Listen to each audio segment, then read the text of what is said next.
Hello YouTube. I just wanted to talk a little about clutches, gear ratios, specifically for motorized bikes. I found out that I've been doing things all wrong on these motorized bikes, and I just wanted to share that information with people because I think that's important. I've had some success with a torque converter on using a torque converter kit with the 4-stroke clone small block motors, and it's been working sort of, but I never could get it exactly right, and I didn't understand why until I read this article about clutches. And you can go to this site and read the article yourself from gokartsupply.com.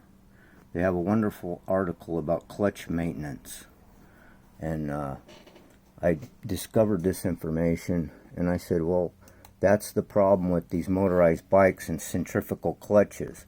They're just not designed for that. And so when I found this out, I said, well, that's what's wrong. Why I'm not getting maximum performance from these clutches. And the subject is habits that can ruin a clutch.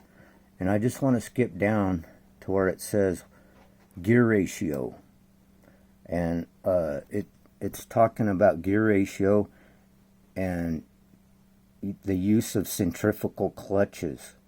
So if you've got a centrifugal clutch and you've got a wheel that's larger than 13 inches, which all motorized bikes have 26 or larger wheels, that's just not going to work. I mean, it works kind of, but it's really overworking the clutch, and that's the reason that's really hard on those centrifugal clutches, is because you've got such a large gear ratio difference when you're trying to make that big wheel turn.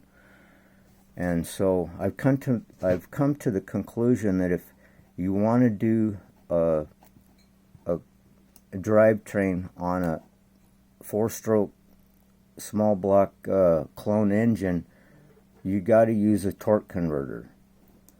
But the problem with the torque converter I'm having was I've got the wrong gear ratios on it. And according to Go-Kart Supply, they say that I need a 72 teeth rear sprocket if I have a 12 tooth front sprocket. Well, you can't get a 72 tooth sprocket for a fat moto.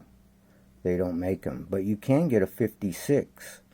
And if you've got a 9 tooth on the front, it's pretty close to the 6-to-1 ratio that's recommended for all torque converters. That's the reason I'm not getting full performance, is because I've got a gear ratio that's a little less than that.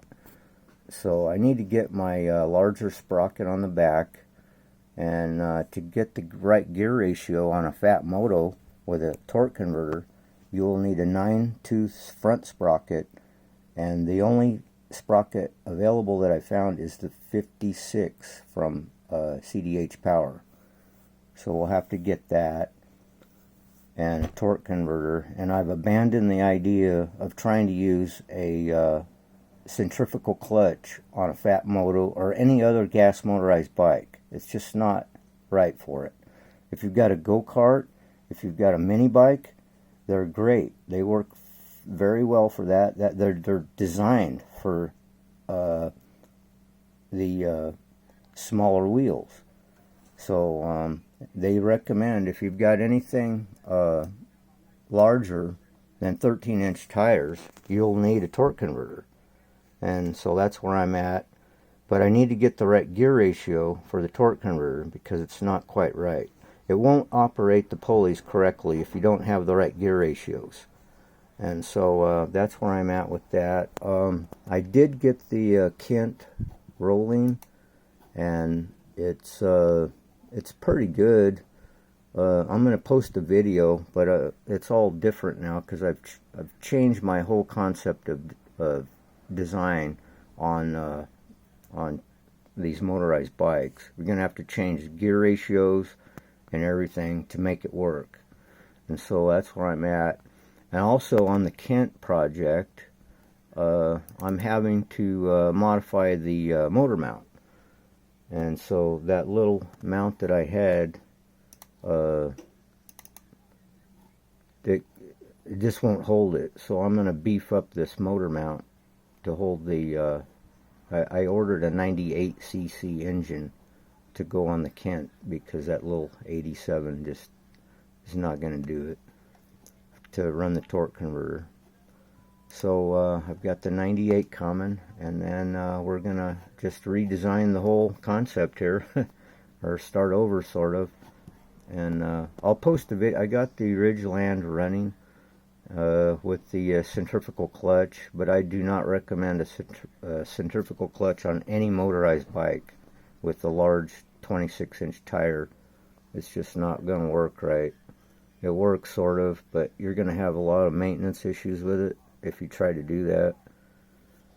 So I'm going to try to post a video on the end of this showing the project that run with the 87cc and a jack shaft and a centrifugal clutch, which I'm totally going to change. So I'll try to put that on the end of this video. And thanks for subscribing, and I'll try to get these parts ordered and make a video soon. So thanks for subscribing, and I also am really thankful that I have now, what do I have? 303, yay!